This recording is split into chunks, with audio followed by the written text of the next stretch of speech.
Good evening, ladies and gentlemen, and welcome back to another episode of the podcast. Today we're going to be talking about biases. So without further ado, let's hop right in. Welcome to the podcast. I'm your host and executive coach, Adam Melnick. With over a decade of experience in mental health, leadership, and coaching, I aim to help you understand leadership through a mental health lens. So let's sit back, relax, and have a chat. Biases run your life. Biases color code every action and decision that you make. Whether you are aware of them or not, they're always there, working in the background. Which I find frustrating because most workshops or educational literature about biases doesn't necessarily give you the whole truth, and often has the audience walking away with this weird attitude that biases are bad and that you shouldn't have any biases. That's not the case. That's not how we as humans operate. Every piece of documentation I have ever written comes from a biased point of view. Every piece of documentation I've read from somebody else comes from a biased point of view. It comes from their views on the world, even though we try to minimize those biases. The truth is, they will always be there. So, what is a bias? One of the best definitions I came across was a bias is an action of supporting or opposing a particular person or thing in an unfair way because of allowing personal opinion to influence your judgment. Holy moly, that's a lot. And let's unpack that definition a little bit more. When we look at the human brain, we can kind of divide it up into two areas. You have the conscious brain. This is your thinking, rational brain. This is the part of you that you use every day when you're trying to make a conscious choice or decision. This is the logical side of you. The problem with the conscious brain, it has a very limited capacity for information. If you had to sit and think about every single choice, decision, or action you should be doing, you would be exhausted. In fact, we know individuals get exhausted because there is such thing as decision fatigue. When people access their conscious brain too often, it becomes very mentally taxing. And evolutionarily speaking, nature already knows this, which is why we have another part of our brain called the unconscious brain. This part is everything that happens in the background that you are unaware of. See, the unconscious brain, its job is to make rapid decisions or choices. As we discussed in an earlier podcast episode about judgments, judgments live in the unconscious brain. Biases live in the unconscious brain. Because again, the unconscious brain, part of its job is to absorb vast amounts of information and make quick snap decisions so you can move through life effortlessly. Its whole job is to help you save resources. It's help you save energy. It's to help you move through life effortlessly or with ease. That's its whole function. When you go out to eat, if someone says, "Hey, would you like Chinese food or Italian food?" your unconscious brain has lenses or biases that it uses to make a snap decision, as opposed to you sitting and thinking and creating this educated decision. It allows you to make that snap decision of, I like Chinese food. Let's go for that tonight. That's what it's there for. The problem being is that because our unconscious brain, its whole job is to process vast amounts of information so quickly, it creates what are called heuristics or biases. These are rules of thumb that your brain uses to make snap decisions. They're mental shortcuts, if you will. Or another way that I heard it is it's a lens that we use to see the world around us. These heuristics or biases are neither good nor bad. They just are.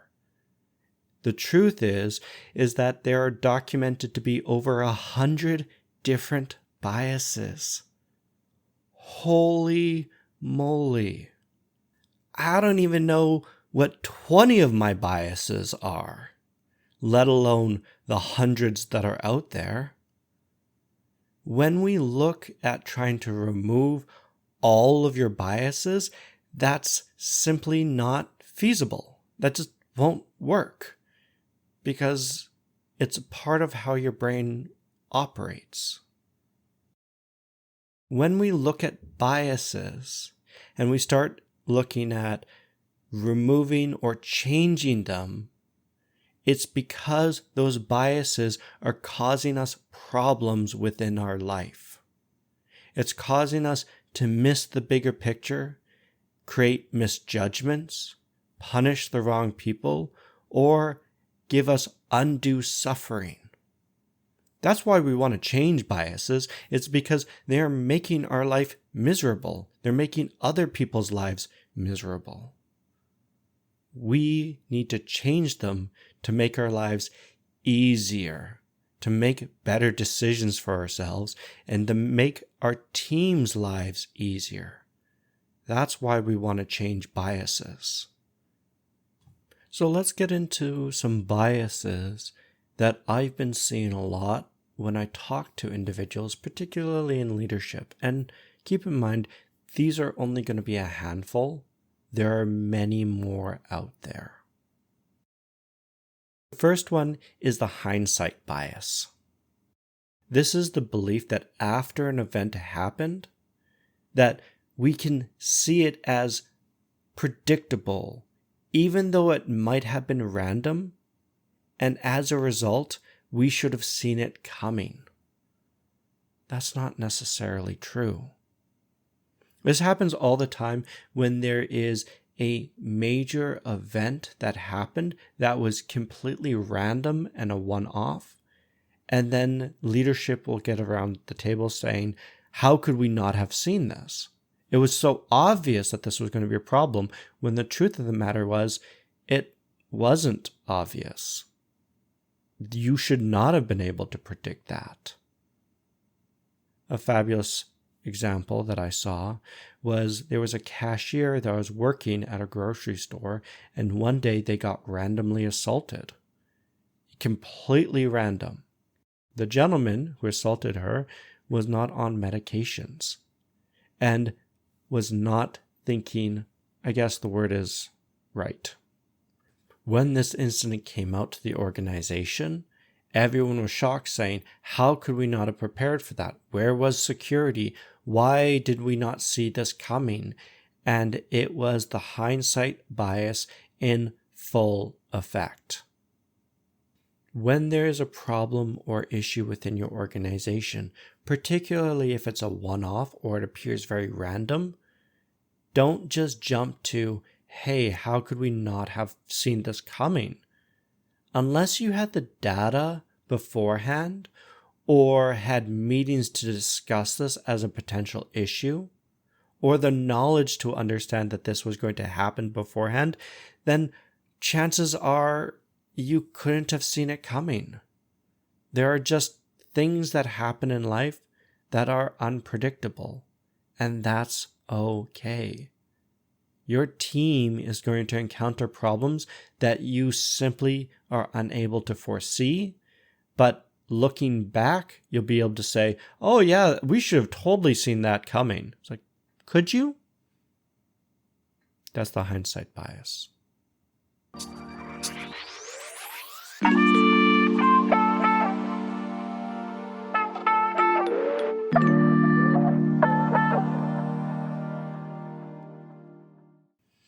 Let's talk a little bit about overconfidence bias. This one says that you believe that you are right. I see the overconfidence bias with individuals that have high levels of education, and I also see it with individuals of high station or rank. CEOs, entrepreneurs, small business owners, doctors, surgeons, lawyers, all fall into the overconfidence bias. If you are a specialist in your field, you at some point have fallen into the overconfidence bias. Because again, you spend all this time and energy to learn your craft. You are at the top of the game, and so you believe that you are right no matter what, even though you are probably wrong. This is why many individuals within leadership or high-ranking positions have people that they counsel, that they ask questions to get a larger perspective and opinion so that they can understand, am what I'm doing correct? Like, is this correct what we're doing? Or am I completely out to lunch and I only believe that what I'm doing is correct because of the overconfidence bias? To bring this into a little bit more specifics, there was one young lady that I remember working with, and she was falling into the trap of the overconfidence bias. And this was being brought about because she had a large YouTube following. She was being brought onto podcasts. She had written a book. She was doing interviews. And because of this, it artificially inflated her ego to the point that she believed what she was saying was correct, even though it was not. And she was falling into this belief that she was right. I only worked with her briefly, so I don't know what happened, but I did know that if she did not check this overconfidence bias, it would not end well for her and cause her huge undue suffering, which honestly it already had. But from there, we move into the confirmation bias. This is because you believe that you're right, you seek information that confirms that you're right. Really, the overconfidence bias and the confirmation bias go hand in hand. So I see this in the dating world where individuals will say, all women are trash or all men are trash because of A, B, C, D, E, F, and G.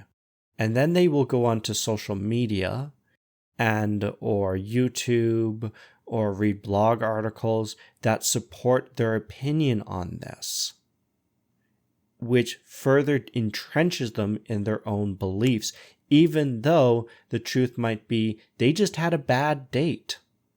This is the confirmation bias.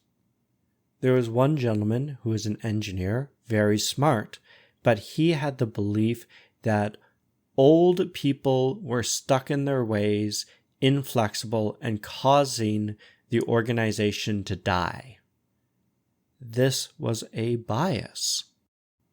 He then went out and spoke to younger people who had the same view as him to confirm his opinion. And because he was an engineer, he was overconfident in what he saw and was seeking the confirmation bias to entrench him in his own beliefs. Though the reality of the situation was that these old people were not stuffy and stuck in their ways to the degree that he believed them to be, but were actually trying to use all their wisdom and knowledge to steer their organization to success. This was a bias that he was leaning into hard. Confirmation bias. It happens to everyone. And the last bias we're going to touch on is the false consensus bias. So this is the tendency for people to overestimate the degree to which others agree with them. We see this bias when it comes to political conversations or topics. For example, in Canada, we are currently having a housing crisis. This is a big problem. There are not enough houses for people to live in. Recently, there's been some stories or news headlines talking about international students being the cause of this housing crisis. I was talking to a gentleman who was deeply concerned that he believed that Canadians saw international students as the problem for the housing crisis. This was the false consensus effect in effect. The truth is, not all Canadians believe that. In fact, most Canadians don't even watch or read the news from traditional news sources. Most Canadians see this as a part of a problem. But in talking to this gentleman, he fundamentally believed that everybody thought that international students were the problem to the housing crisis. That is the false consensus effect. We can also see this within organizations when they haven't put enough attention into diversity of thought. All they have is like-minded individuals within a room and nobody offering a different opinion.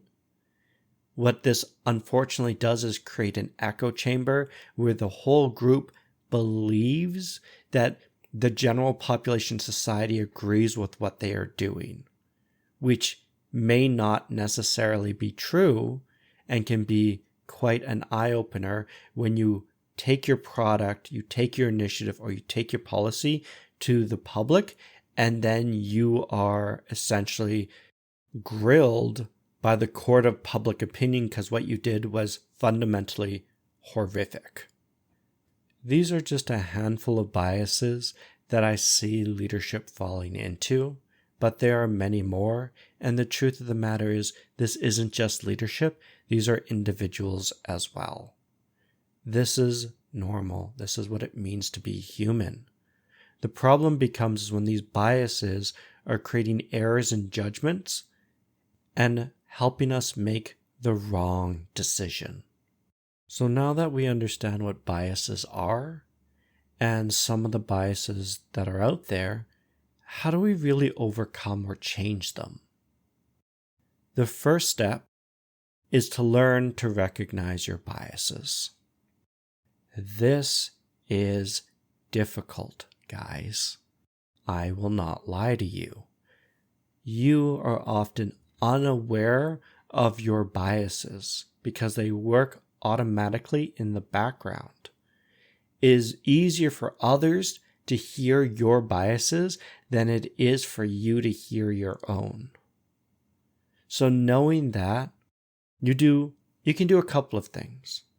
One, you can get a PDF of all 100 biases, and you can read through them and target which ones you see popping up within your life. The next way to go is therapy. You can talk with a psychologist or psychiatrist and work through your biases. Or you talk with a coach. When clients come to me and they start talking about their problems that they want help overcoming, I listen for biases or false beliefs that are getting in their way and I challenge them on it. Because again, they're not aware of their biases, and this is why we need outside help. Once you've learned about your biases, the next question you need to ask is, are you even open to changing? If you're not open to changing, it's a waste of time to try to change your biases. For example, I am quite biased on deep fried prawns. I love deep fried prawns. above many other dishes. The truth of the matter is, even though I am biased in favor of deep fried prawns, this bias holds no bearing or meaning for me in the greater scheme of things, and I have no desire to change it. That is okay. But there are biases within my life that I see that are causing me harm or suffering. And I need to look at it and say, hey, maybe I should work on these biases and change them. So the second thing is, are you even open to changing? If you are, awesome, we get to move to the next step. If you're not, let's just sweep it under the rug and move on until you're ready to change. Next, you need to seek to understand your bias. Don't demonize it. Don't put it down or say it's horrific and awful. No. Be curious about that bias. Where did it come from? What life experiences have you had that have caused this bias to come out? What good does this bias have for you? For example, the confirmation bias, which is all about having an opinion and seeking out information to validate that opinion, is phenomenally useful when you're creating a persuasive essay. It's trying to help you out, but it's also limiting you in certain aspect. Understand how it's limiting you, how it's causing you suffering. From there, once you've explored it in a non-judgmental way, we can then move on to the fourth step, which is to consciously. So now we're bringing our bias from the subconscious into the conscious realm, and we are actively challenging that bias by seeking out information that contradicts what we believe. For example, if you feel that all old people are stuck in their ways and cannot move forward, actively push yourself and find evidence that disagrees with that. Find successful entrepreneurs, business owners, leaders, people of high-ranking status that are old to challenge this bias of yours. And through this process of constantly challenging, you will change that bias. So let's wrap up a little bit. Biases are mental shortcuts that our unconscious brain does to help us arrive at a decision quickly. Think of them as lenses that we see the world in. They are neither good nor bad, and there's well over 100 of them. A bias becomes a problem when it's causing us undue suffering or hardship within our life. This is when it's not okay. Some of the ones that we talked about today is the hindsight bias, the overconfidence, the confirmation, and the false consensus bias. There are many more out there that you experience and are experiencing. When we are looking to overcome our biases, the first thing to do is start understanding which ones are coming out. The easiest way to do this is through therapy or coaching, but you could also do this by yourself by reviewing a PDF of biases. The second is be open to change. Seek to understand your biases in a non-judgmental way, and then consciously challenge those biases with information or opinions that contradict what you believe. And through that, you'll be able to change. This is the end of the podcast episode. Next episode, we are going to be talking about learning to shut the hell up. I'm very excited about that one because I'm slightly passionate about telling people that they need to stop talking. I hope this was useful, and I'll see you in the next episode. Cheers.